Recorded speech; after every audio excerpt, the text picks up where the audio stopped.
in a decentralized system, there's going to be lots of social media effort going on. It's unrealistic to think that it's always going to fall under one program or one vertical slice of your organization chart.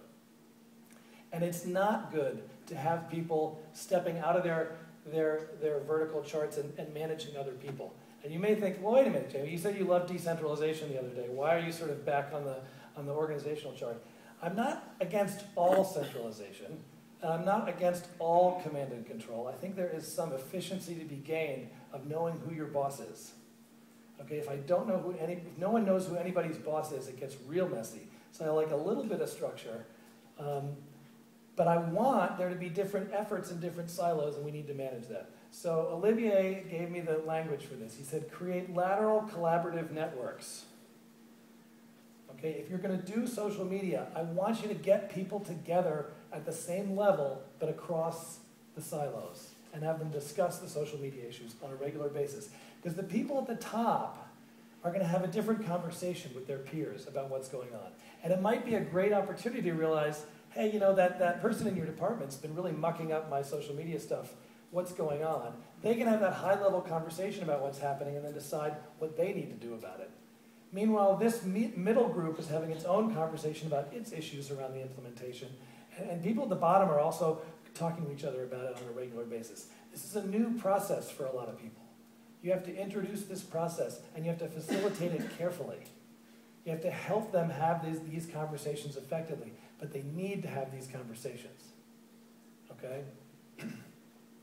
Another way, just around silos, that I want to be clear, I'm assuming that when you guys do social media, that you have a social media strategy. Strategy is critical. A lot of the times, the silo wars continue to grow simply because there is no clear strategy. Now, in this picture, I will admit that those are actually inanimate objects. Okay, so they don't think. But if these silos on the farm could think, they would know that they have different roles. They know that we put the barley here, and we put the wheat over there, and we put the oats there, and they don't fight about it because their strategy is clear. The strategy of the farm is to grow food. Everyone knows that. There's no confusion about that, and I know why I'm storing what I'm storing because it connects to that ultimate goal. So I don't care as much about what the other one is storing because I know it connects to the ultimate goal. So you need this with your social media, and this one is too frequently missing. We're like, well, why are you doing social media? Because everybody else is. You know, why are you doing social media? Because I think it's cool.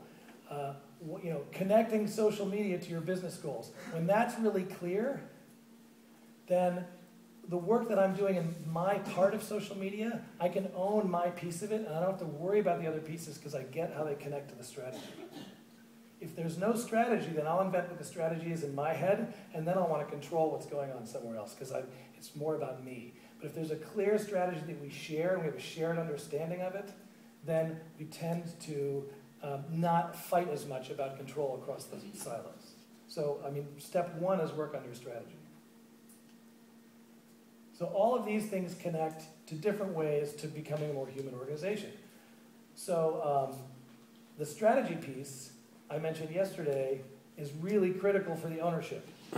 If I want the people down at the lower levels who are sort of implementing social media on a regular basis, I want them to own their job. It really helps when they know why they're doing what they're doing, what their very individual tasks are connecting back up to the organizational results. When they know that, they can do it better. When I know how my group connects to the social media strategy, then our folks can own their relationships with their customers. They can own those relationships with their stakeholders that they're interacting with on social media and not worry so much about what's happening in another department. It creates that ownership behavior.